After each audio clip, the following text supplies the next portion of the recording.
Welcome everyone.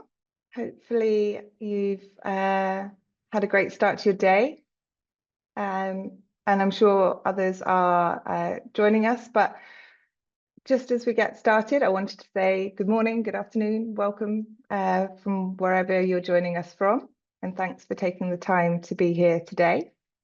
My name's Sarah Bond. I'm the Head of External Relations at Malaria Consortium, and I'm going to be your host for today's session. We're really excited to have you here for this event, Impact and Direction, Malaria Consortium's new strategy. So whilst I'm running through the agenda and housekeeping for today, I'm going to put a question to you all. You'll see it pop up on your screen if you could type your answer.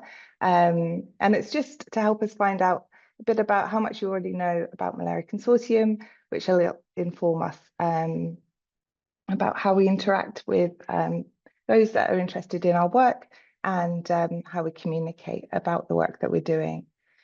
Today, I'm really pleased that we're joined by our Chief Exec, Dr. James Tabendarana, and he's going to give us an insight into our new 2025 to 2028 strategy, the thinking behind it and our priorities, and why your support makes a difference. Before that, we'll have the pleasure of hearing from Daudi Ochieng, our Advocacy, Communications and Community Engagement Lead, and he's joining us from our office in Kampala to talk to you about the impact, challenges and learnings from our work in Uganda. It's a fairly packed agenda, and as I mentioned, we have the poll and there'll be another one at the end. We'll be sharing some exclusive video content to give a bit more of an insight into our work, as well as hearing from our presenters. And then, of course, we're finishing off with a Q&A session where you'll have the opportunity to get the answers to questions you might have about Malaria Consortium, our work, our impact, and then we'll wrap things up before the end of the hour. So before we dive in, I just want to cover a few housekeeping points. As I talk through them, the poll's just ended, so hopefully you will have had a chance to complete that.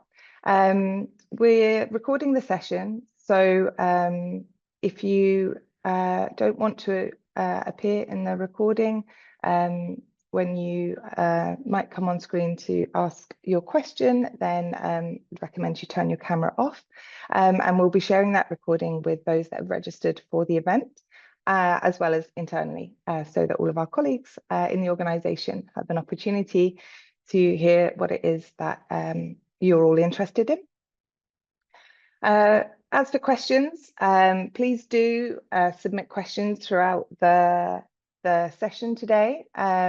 If you can put those into the questions and Q&A box in the control panel, then we'll have the team monitor those and we can draw on the questions from there.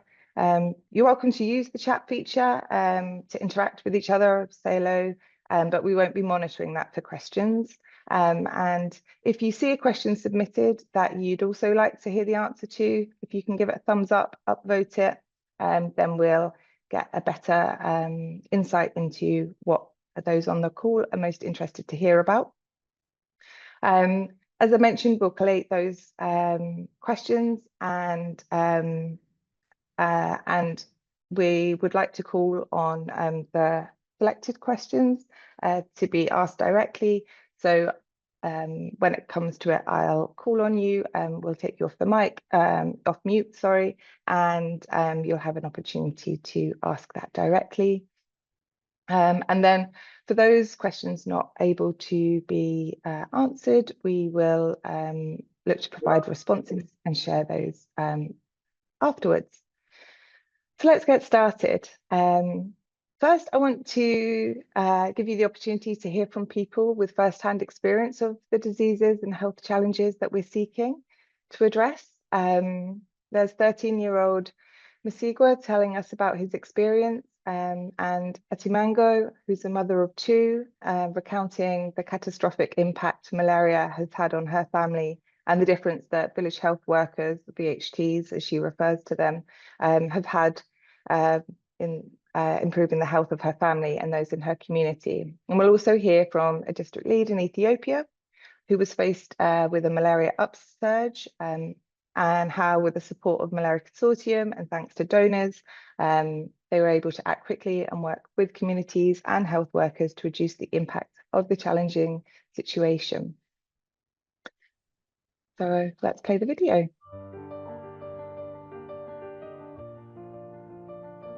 Can I tell you my story? Yeah, please. Like, I was born with sickle cell anemia, and if malaria affects me, like, I go under a crisis. I feel that pain, and last year, I almost died because of malaria. But thanks to the doctors and my mother and you people, they saved my life.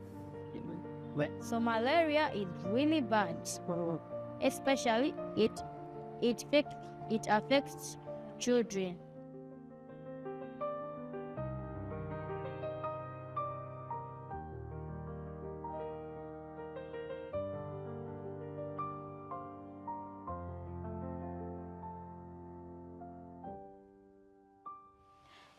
Karangé ma VST food para ana ruenyo la tiana malera ruenyo la tiana ton po no kon ke kien gang piano food gi para atin la tian da ter ayad ma diet a o ke ku no lange pa doctor dar be duong pe kon la tiana ni yor para ni o ka cha ma don ker pa la tian cha chi tu ma do mi la tian no ya no dong ya pe ram ti dong malera voi kum la tiana pa ruenyo ye la tiana no ta chứ don't le work cái tie pa VST no ku konya ma konya pe ko be don ka tuo mo cha ka don pe voi la ten aria ke lo bor ge gen la ten no ke yat ka don gen ko mi yare don la ka cái nen condition pa la ten te maraje gen mi ni war ga be gi chero woni kwere terim ma kai ar yaro ka nen kom gen be da ka kunyu yot we di wo ka iria ke la tini a bir ka kunyi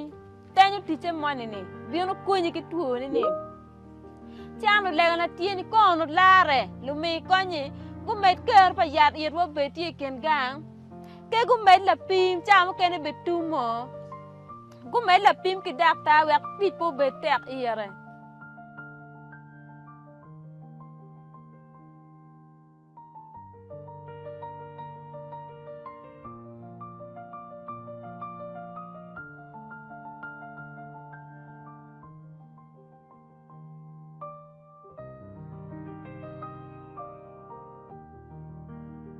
ድጋፎች ሲደረጉ ነበረ። በዚህም በርካታ ለውጦችን አግኝተናል። በሰዓቱ ከ63 ከመቶ በእነዚህ ወረዳዎች ላይ ከነበረው ወደ አሁን ባለንበት ሰዓት ላይ ወደ 41 ከመቶ ወደታች አወርደናል። ይህም ከ35% በላይ ቀንስ ወይም የመቀነስ ሁኔታዎችን አሳይቷል። ሁለቱም ድጋፎች ሲደረጉ ነበረ። በዚህም በርካታ ለውጦችን አግኝተናል። በሰዓቱ ከ63 ከመቶ በእነዚህ ወረዳዎች ላይ ከነበረው ወደ አሁን ባለንበት ሰዓት ላይ ወደ 41 ከመቶ ወደታች አወርደናል። ይህም ከ35% በላይ ቀንስ ወይም የመቀነስ ሁኔታዎችን አሳይቷል። ሁለቱም እነዚህ መከላከያ ጫርቶችን ለማሳተም ለእነዚህ ተቋማቶች ለመስጠት እንግዲህ ወባበሽን በባዩ ትልቁና የመጀመሪያው ስራው ሰርቬላንስ። ስለዚህ ያንን ሰርቬላንስ ደግሞ ለመስራት መዝገቦች ያስፈልጋል፣ መረጃዎች ያስፈልጋል፣ የምንከታተልበት ነው መከታተያ ቻርት ያስፈልጋል። ስለዚህ እነዚህን በማሳተም ለእነዚህ ተቋማት እነዚህ መዝገቦችን በመስጠት አሁን ላይ በተሻለ ቦታ መረጃዎችን እያገኘን እንገኛለን።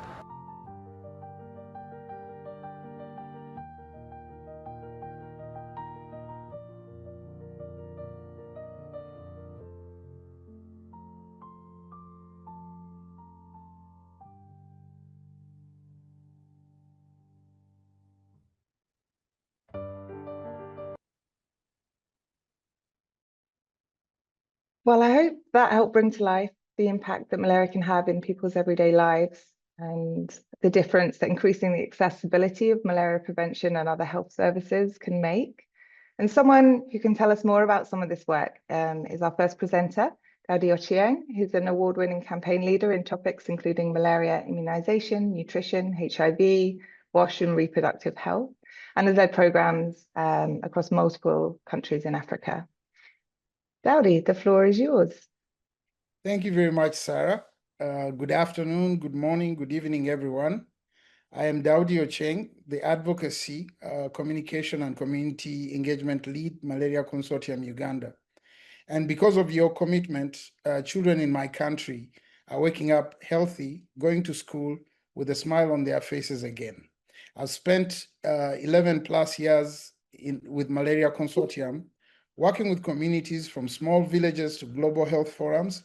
But this journey started long before that. When I was a child, malaria would keep me out of school, and some of my friends never made it. Your support makes sure that no child experiences what I did. Next. Uganda has come a long way.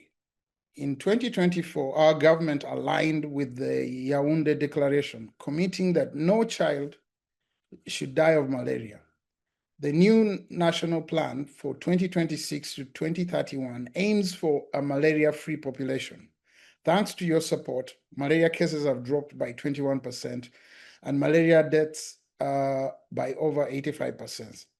Since introducing seasonal malaria chemoprevention in 9 districts in Uganda, cases have fallen by 32% and hospital admissions by 67%. But we still face challenges. Malaria remains one of the leading causes of illness and death in children, especially in remote areas like Karamoja. Your continued partnership is essential to keep Uganda on track towards eliminating malaria by 2031. Next. Let me take you to Karamoja, a region that has carried Uganda's highest malaria burden for over 3 decades. In 2018, malaria prevalence was 34%, and each rainy season claimed over 250 children's lives. With your support, we launched seasonal malaria chemoprevention in 2021, and today it reaches over 300,000 children. Malaria incidence has dropped from 58% to 37%. Hospital admissions have dropped by 8,000 plus, and deaths have dropped by 47%. Now, mothers like Akide tell us, before seasonal malaria chemoprevention, every rainy season meant fear. Now my children stay healthy and our home is full of laughter again. Health workers tell us they are no longer overwhelmed by malaria cases and they finally have time to serve better. Still, challenges remain. Many families are nomadic, far from health facilities, and often do not seek care. That's why community-based programs like seasonal malaria chemoprevention are critical. Next. Behind every statistic is a story of dedication. Volunteers walk miles under the scorching sun to deliver medicines. Local leaders mobilize, communities and health workers ensure every child is reached. Thanks to your generosity, we've had 0 stockouts of medicines in the Karamoja region since 2021. Over 6,000 community health workers, community health volunteers, and 390 supervisors have made this possible.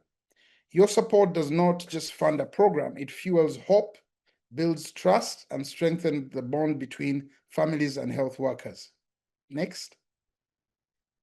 Looking ahead, with your continued support and sufficient funding, we could expand seasonal malaria chemoprevention to 12 new districts by 2027, thereby protecting more than 350,000 children every year. We are also integrating malaria vaccination and bed net distribution in our seasonal malaria chemoprevention program to ensure total protection. Uganda's approach is now inspiring other countries across East Africa, proving that when we invest in communities, we save lives. Every mile we reach, every child we protect is because of you. Next.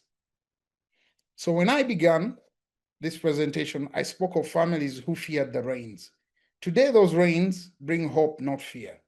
Last year alone, more than 300,000 Ugandan children were protected from malaria. Your support has turned fear into laughter, sickness into strength, despair into dreams. But our journey isn't over. With your continued partnership, we can protect every child in Uganda by 2028, and together we can make malaria history. Thank you for believing in this mission and in the children of Uganda. Thank you.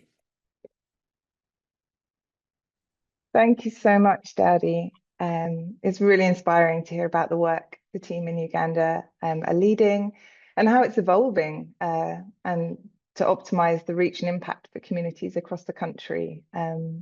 If you've got any questions specific to anything Dowdy just spoke about or our work in Uganda, you can pop those in the questions box and we'll try to get to some of those in the Q&A section. And please do submit your questions, any more general or that James can also answer as we get to that session. Now, we'd like to broaden out the scope slightly to give a broader perspective about how some of the work in countries like Uganda fit into the organizational strategic direction. So here's a quick summary of that in this video.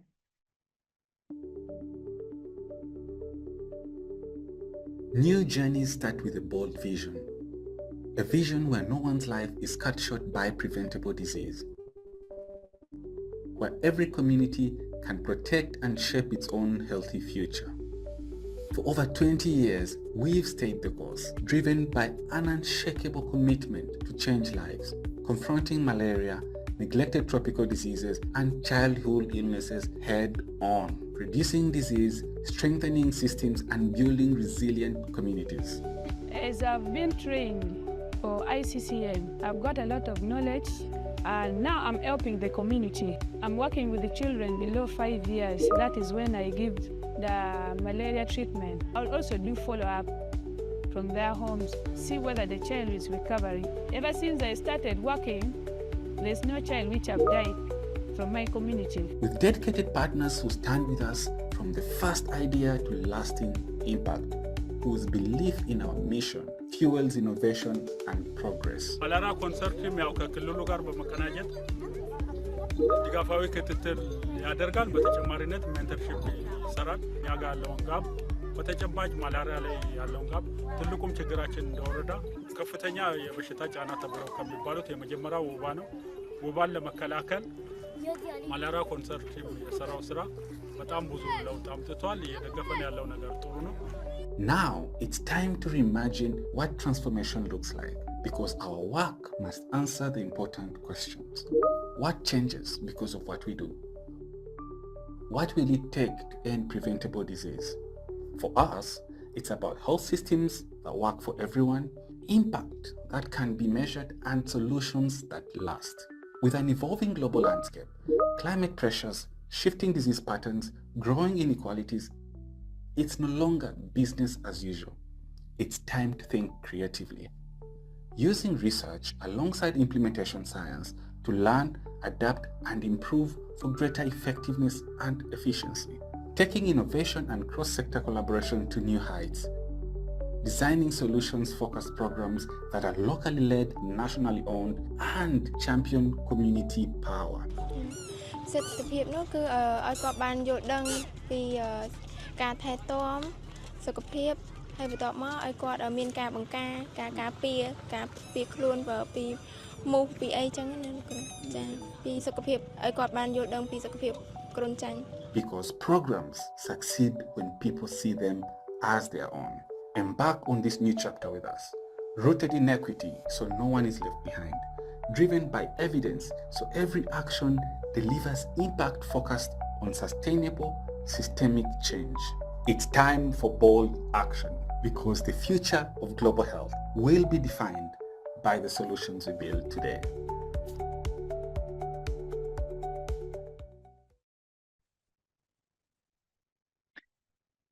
Right, well now I'm really happy to introduce you to our key speaker today, James Turandarana, our Chief Exec of Malaria Consortium and the man who's leading the organisation to deliver on its mission. James is a man of many accolades, from a PhD in epidemiology and an honorary associate professor in the Faculty of Infectious and Tropical Diseases at the London School of Hygiene and Tropical Medicine. He's served as chief executive since 2022 and has been a part of Malaria Consortium for 15 years.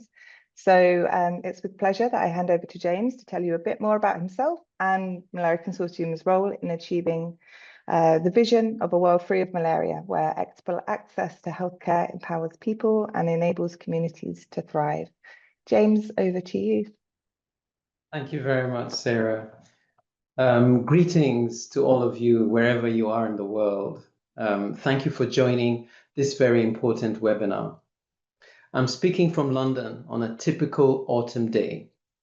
I'm James de Benderana, Chief Executive with Malaria Consortium, as Sarah has introduced. I joined my Malaria Consortium after completing my PhD on severe malaria epidemiology at the London School of Hygiene and Tropical Medicine. And over the past 2 decades, I have had several positions at Malaria Consortium. Today is a fantastic opportunity to reconnect with you around our collective impact and Malaria Consortium's new and inspiring 3-year strategy. In terms of my presentation, over the next 10 or so minutes, I will cover Malaria Consortium's strategic direction. I will set the scene and present our vision, mission, and core values. I'll briefly go over the strategy house, which summarizes our strategy, and I'll mention a few areas that we want to explore with you, our supporters, and then I'll wrap up. I have kept my presentation brief and top level to give you time to ask questions and make your contributions and give us feedback. This collage is an opportunity for us to take a moment to acknowledge the communities that we serve and collaborate with. They put their trust in us to be at our best with them. It's also an opportunity where I'd like to share a personal reflection. My 4-year-old son had malaria after the summer holidays this year. He had a very high-grade fever and was delirious. He was admitted to hospital and diagnosed with falciparum malaria. He was treated with intravenous artesunate and gradually got better. He was discharged after a week and has largely recovered. The experience was another personal reminder of what malaria is and the harm that it can cause. I wondered about drug resistance. Would artesunate work effectively, or would it take longer to clear the parasites? I wondered about symptoms of severe malaria. Would there be complications afterwards? No child, no adult should have to go through malaria. Our vision is a world free of malaria, where equitable access to healthcare empowers people and enables communities to thrive. Our mission largely remains the same. It's to improve health and save lives in communities affected by malaria and associated health inequities. This is something that has been at our core since we were established in 2003. In the new strategy, we've had to reflect and ask ourselves, what's different? What's changing? And what is the challenge? We have made a strategic choice to focus on malaria, while at the same time recognizing that communities affected by malaria often face additional health challenges, such as malnutrition, diarrhea, neglected tropical diseases, and pneumonia. They also experience associated health inequities, making it difficult to ensure they receive the healthcare and support they need. Because Malaria Consortium's work is rooted in responsive, on-the-ground solutions, we are well positioned to address broader health burdens and tackle the associated diseases that impact malaria-affected communities. Working closely with governments, and particularly subnational and local authorities, we help to narrow the gap in health outcomes, paving the way for stronger health systems, lower child mortality, and long-term improvements in community well-being.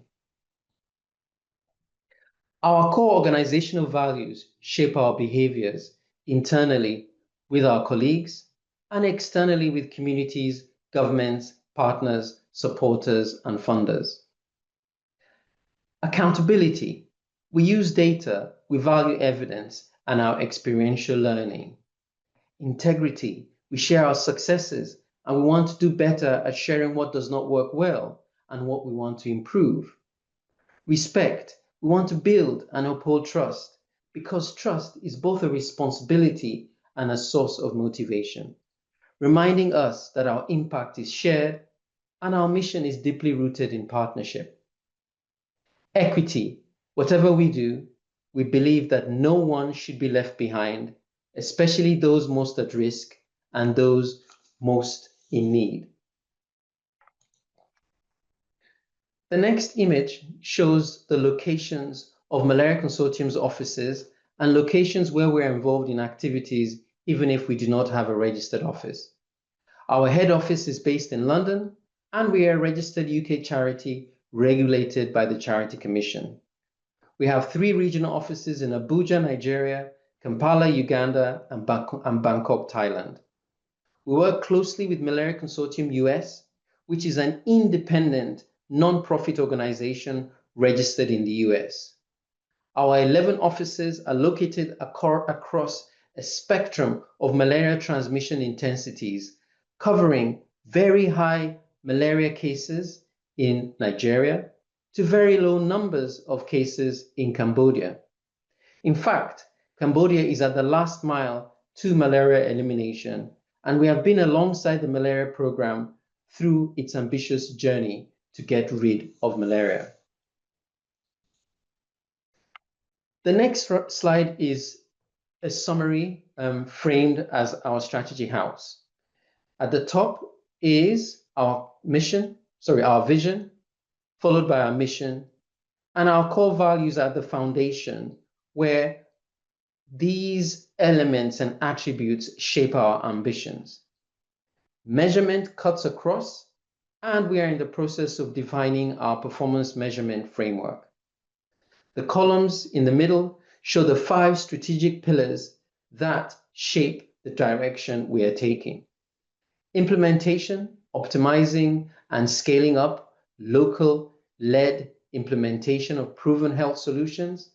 Research, increasing the effectiveness of solutions through high-quality and innovative research. Influencing health policy and practice at national and global levels. And partnerships, driving systemic change with diverse local and global partners. We want to build a stronger, more effective Malaria Consortium by focusing on our people, our processes, and our systems. Below the pillars are key enablers that facilitate the strategic direction that we have chosen.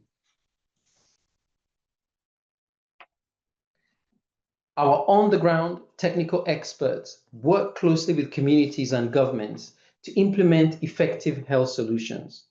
Through our long-standing partnerships and capacity strengthening, we empower local programs to lead and grow sustainably. Data is key to making healthcare accessible to everyone. We use implementation science to create more effective, scalable, adaptable, and impactful health solutions. We leverage digital and other technologies to increase efficiency, improve monitoring and evaluation, and to drive innovation. Our cost-effective, resource-efficient, platform-agnostic approach has proven to be successful in streamlining delivery, strengthening responsiveness, and improving outcomes at scale. We work with philanthropists, governments, non-governmental organizations, academic institutions, and private sector partners to mobilize resources and influence long-term systemic change. These are key strategic enablers that are core within our strategic direction. I just want to highlight that our strategy is built around 4 key pathways. Differentiation is the way we define what sets us apart from our peer organizations, so our unique impact is coherent. We see our niche within research, surveillance, monitoring, evaluation, and implementation. This is based on our long-standing core competence in technical excellence and operational scalability for impact. The Seasonal Malaria Chemoprevention Program is an example. Innovation is the way we explore and advance new tools and approaches, bringing them to scale to achieve greater impact. While we collectively face serious, current, and emerging challenges in malaria control, elimination, and global health more broadly, our strategy leverages the 5 strategic pillars to drive scalability in a synergistic way. Impact is the way we harness evidence, resources, and capabilities to create measurable change and deliver real-world results. We have learned that strengthening our capacity to measure results is essential, and that we must maximize the impact with our collective efforts.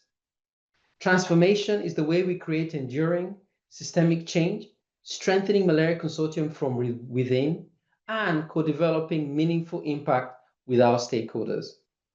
These pathways underpin our 5 strategic pillars to ensure that Malaria Consortium continues to move closer to its mission and long-term vision.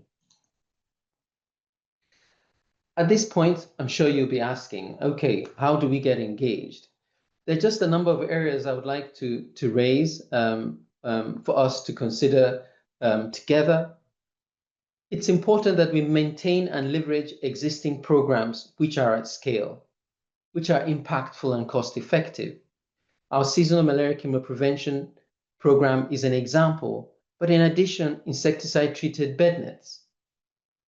Scaling up proven solutions for sustained impact, including those where the evidence is just emerging or where the evidence is emerging and we're at early stages of introduction.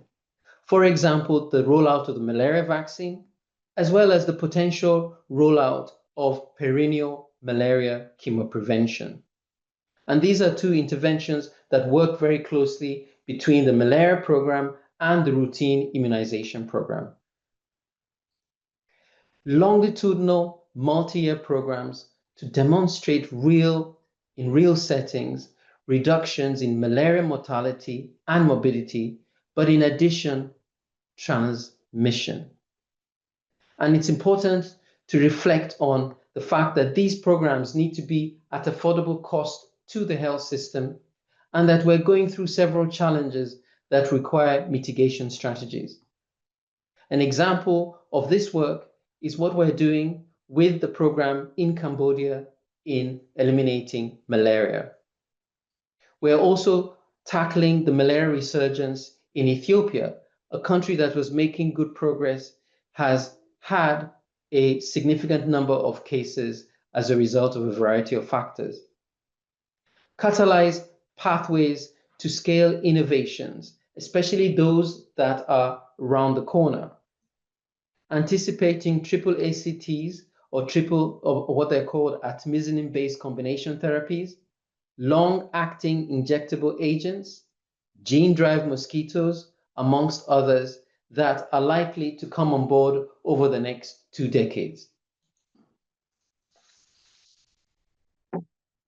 So in summary, why should you consider supporting and partnering with Malaria Consortium?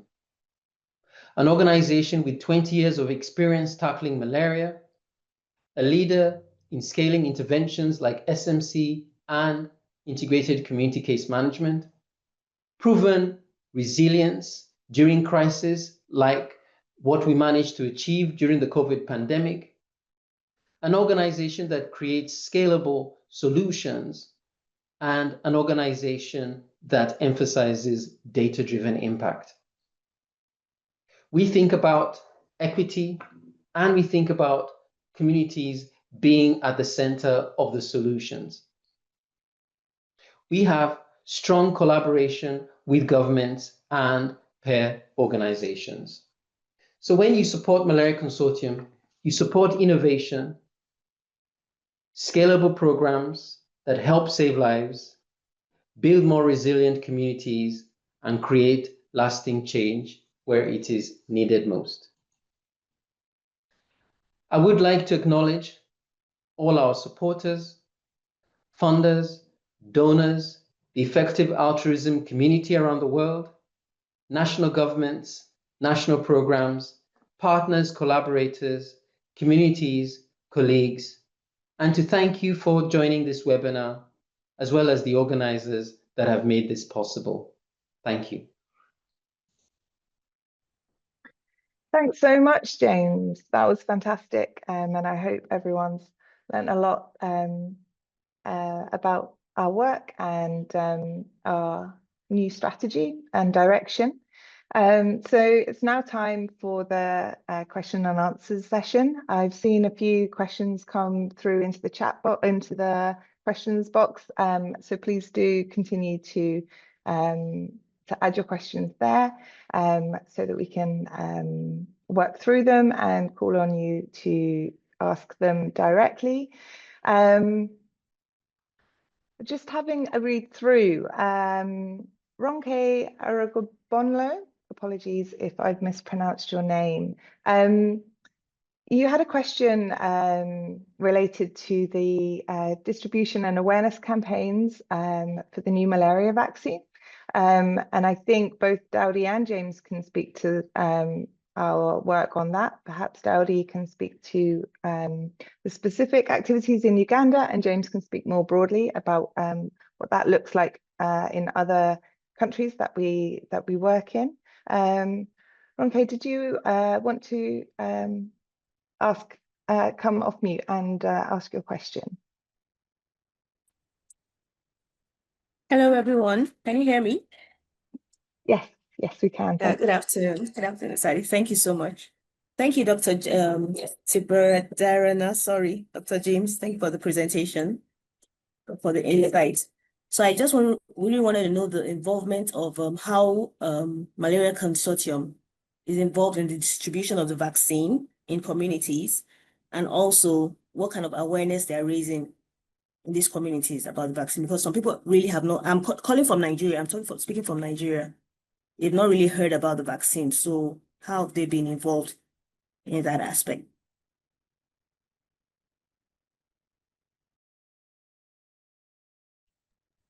Sorry, do we want to start with Dowdy first? Happy either way. Okay, Dowdy, maybe you can say a bit more on some of the practical examples. Yeah. No problem. And I'll give an example in Uganda, where we're working under the leadership of the Ministry of Health. That is the National Malaria Control Division and the EPI. Malaria Consortium has supported the rollout of the malaria vaccine across Karamoja's 9 districts. Working with the Ministry of Health, developing the introduction plan, strengthening the micro planning and vaccine readiness across over 120 facilities. Over 300 health workers have been trained and mentored, while we've rolled out integrated outreach sessions aligned with the growth monitoring and net distribution to maximize reach, something that the people in Karamoja have dubbed the supermarket model, whereby they get all the services at one go. On the demand side, community engagement has driven vaccine uptake, with the first vaccine dose going over 70%. And we're working on increasing the second dose, which is not as high as the 80% mark, but that's work in progress. And what it looks like in practice, the districts receive timely vaccine stocks. The vaccinators are supervised and the caregivers are reminded until the child completes all the first 3 doses, because the 4th dose is 18 months later. And now communities can access vaccine, and we've integrated the vaccine rollout with our seasonal malaria chemo prevention. So we've seen the first dose go above 70%. and dropout rates have declined by 25%, and over 200,000 caregivers have been reached through radio and community engagement activities. So together with the Ministry of Health, we're trying to roll out the integration of malaria vaccine with the seasonal malaria chemo prevention. Thank you. Over to you, James. Thank you very much, Daudi. And Ronke, thank you very much for that question. And what I'll say is that in all our locations where we have an office in Africa, our country teams have been integrated, have been working very closely with the ministries of health in the rollout. It's important to keep in mind that countries have rolled out the malaria vaccine differently. So I think in Nigeria, the rollout is limited to just 3 states, which may be the reason why you have not heard about it. Whereas in the 3 states where the malaria vaccine is being rolled out, the targeted campaign may have reached the target audience. The other thing to keep in mind is that the malaria vaccine requires the collaboration between the malaria program and the routine immunization program, because the first 3 doses are given through the routine immunization system. So it's meant that it's a combination of immunization department, malaria department, child health department. And so it's been, I would say, more difficult than usual to be able to get deployment done as we have seen with vertical programs. Having said that, I think there's good progress. There's lots of work that needs to be done. As Daudi has said, we're seeing communities responding because this is a new tool. There's novelty. We've seen governments, very enthusiastic about it. And what that has meant is that we have very high uptake of the first dose. And what I think has been a struggle is that as the number of doses increase, you need like 3 doses first and then a 4th dose, we're seeing that coverage declining. And that's why we're having to strengthen our community engagement as well as our social behavior change activities. I hope that addresses your question, but happy to clarify that via email if necessary. Great, thank you both. We've had a few more questions come in, some really interesting ones. Chidima Anyanwu actually has a sort of 2-hander, and I'll call on them to come forward because on the one hand, they're asking around some of the greatest challenges in terms of scaling impact, but then also thinking about opportunities and whether AI is a potential for increasing impact yeah, especially in locations with other challenges. So Chidima, did you want to ask your question?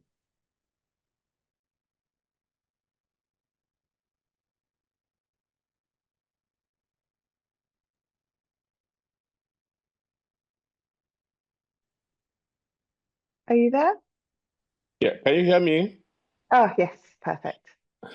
All right, thank you so much. So my name is Chidima Anyanwu. I'm calling from Abuja. Thank you so much for the incredible and immense work you're doing. Actually, Malaria Consortium is a known name here in the country. So my question is, considering the era we are in, which is AI era. So my question is, how are you leveraging technology-driven data to direct cost-efficient impact, particularly tracing where the impact is greatest or where the need is greatest to make sure we reach those that are most at risk. And in the course of doing the work, fabulous work you're doing, what could you describe as the single most greatest challenge you've encountered, especially while you're scaling impact? Over. Thanks so much. James, are you happy to Yes, have a I go? will try to tackle that. That is a fascinating and a complicated question. So I'll start off with the AI, and I will I will hopefully dampen some of the hype around AI. And why I say that is because AI is only as good as the data that you put in. And one of the things that we're trying to prioritize as Malaria Consortium is the quality of the data and how the data is structured and stored to allow it to be AI ready or AI usable. And what I mean by that is that we can do, the kinds of things, the superficial things that allow you to, find out, what is a trend, what is happening. But to get to the kinds of things that you're talking about, the optimization of programs, the choices that need to be made in terms of how the targeting is done, and that when you make these decisions, they have to be made within an ethical dimension, because you want to be right most of the time and you don't want to have too many errors in your decisions. As an organization, we're really trying to put the building blocks in place as the organization, but we're also trying to work with national governments, with partners, to ensure that their data is ready. We talk about the health management information systems, and every time we talk about routine information, you hear people talk about, is it quality assured? Is it timely? Is it complete?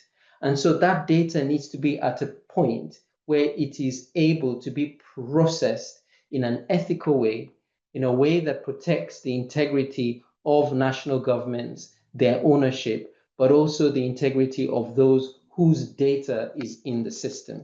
And that's, I think, the kind of work that we're doing. That's what I would really encourage to be the priority. And then there's experimentation with AI. What are the kinds of things that we can do with AI today? But what I would encourage is that we are only touching 10 or even 5% of what AI can do.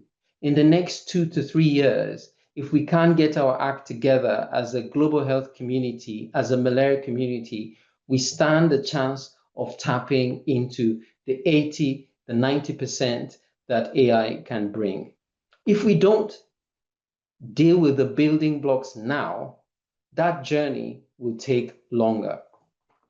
In terms of challenges, I would say that right now, one of the biggest challenges we're all facing is uncertainty. There's so much changing, there's so much evolving, and being able to keep track of what's changing and how governments are responding, as well as how funding is impacting decisions that donors are making, that national malaria control programs are having to decide what interventions to roll out. Keeping on top of that, I think, is an important element of our work. And then resistance, the parasite, drug resistance, the vector, insecticide resistance. And remember, the parasite is not only saying, I want to avoid the drugs, the parasite is also starting to say that I want to avoid you detecting me using rapid malaria diagnostic tests with the histidine-rich protein. So you have the parasite evading, potentially having the capacity to evade diagnosis, and then the parasite potentially developing the ability to withstand antimalarials. And all this is happening at the moment and evolving, and we really have to have a handle and have the right mitigations and solutions.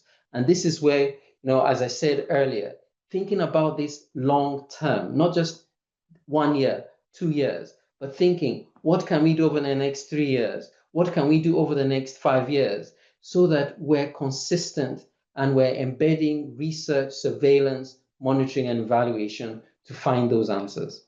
Thank you. Thanks, James. Actually, you did touch on a point that Shalina had raised about some of the challenges with negative test results. So yeah, I think you probably alluded to that. I'll just come on to a question actually was anonymous, so I'll just read it directly. But yeah, a very topical issue in the last sort of 9 months or so. So due to massive funding cuts, by key development partners. In some countries, like Uganda, emphasis is put on integration of service delivery, i.e. communicable and non-communicable diseases. How is Malaria Consortium planning to support such initiatives, and how do you think this will affect Malaria Consortium's operation?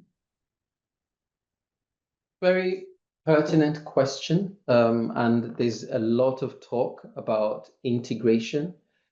And what I would say is that integration isn't new to Malaria Consortium.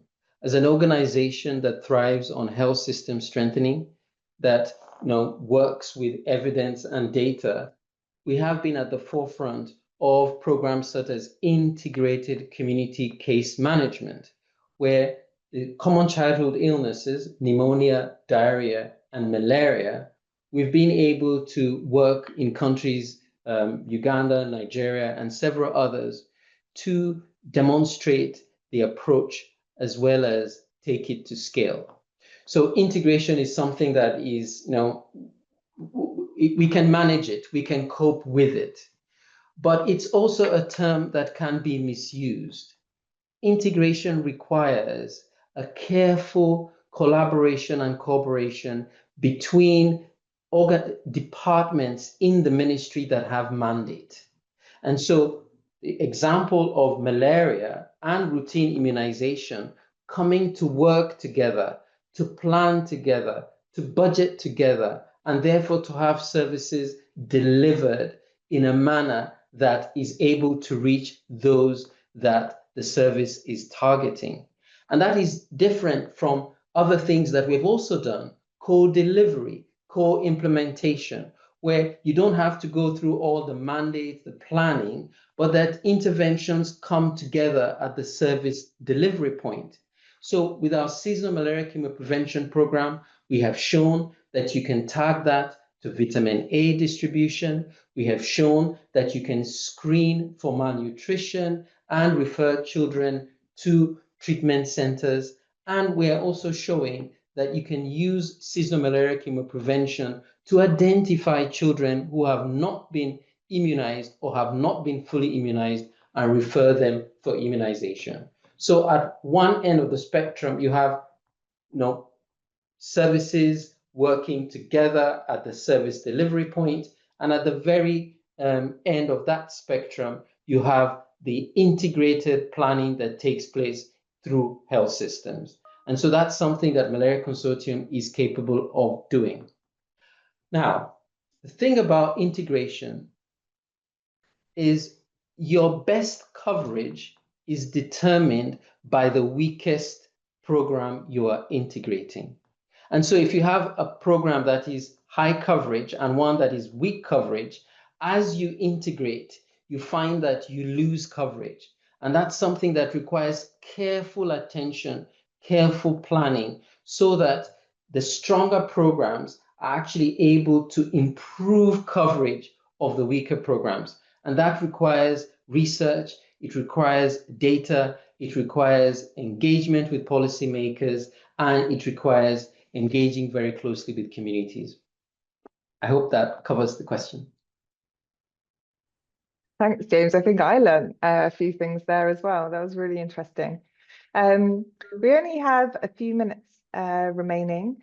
There is a general question, actually, but I think and some of which you've alluded to, but it's really important. And it's asking, in your perspective, what is the biggest challenge in malaria prevention and treatment, and where is more investment needed?